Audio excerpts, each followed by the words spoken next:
Alexis Kohler est parti, place à Emmanuel Moulin. Le successeur de l'emblématique secrétaire général de l'Élysée fait officiellement ses premiers pas ce lundi 14 avril rue du Faubourg Saint-Honoré.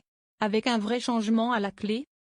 Il est évidemment là pour maintenir la politique économique de défense des grandes fortunes comme si est le cas depuis 2017, s'agace Philippe Brun, le vice-président de la Commission des finances à l'Assemblée auprès de BFMTV.com.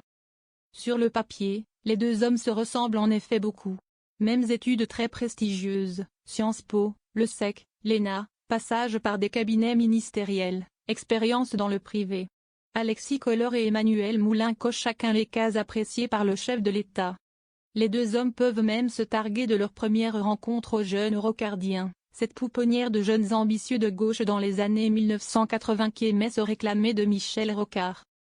Cela tombe plutôt bien. Emmanuel Macron a longtemps vu dans l'ancien Premier ministre une source d'inspiration. De quoi se dire que l'ère Moulin devrait ressembler à s'y méprendre à la précédente, ce n'est pas si simple, notamment en raison de leurs parcours respectifs. De la bonhomie, de l'humour, là où l'ex-bras droit du président, désormais propulsé à la Société Générale, a fait l'essentiel de sa carrière à gauche, Emmanuel Moulin vient des rangs de la droite.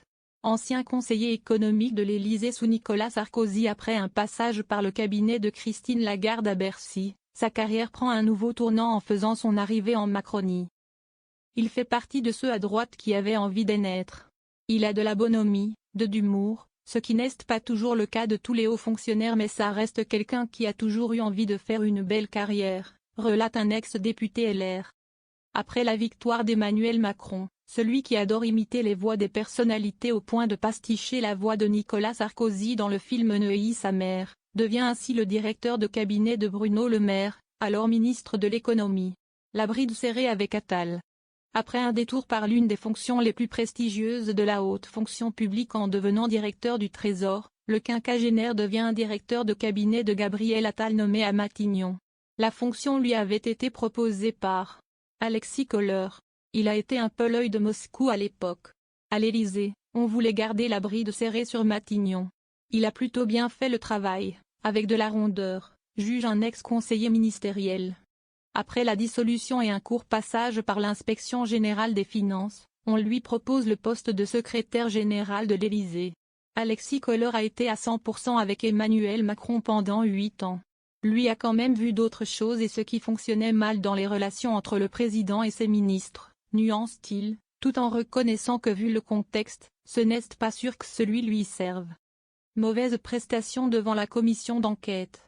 Sa marge de manœuvre sera forcément restreinte entre un président qui a repris des forces sur l'international mais qui reste très affaibli sur la scène politique française et qui sera parti dans moins de 2 ans. Si son style devrait être probablement assez éloigné de celui d'Alexis Kohler, connu pour son austérité, l'homme ne sera pas moins scruté. D'autant plus que son passage devant la commission d'enquête sur le dérapage des finances publiques pour s'expliquer sur son travail à Matignon n'a pas laissé de bons souvenirs. Il n'avait pas convaincu quand il était venu devant nous s'expliquer, juge la députée LR Marie-Christine Dallo. Sous les feux de la rampe.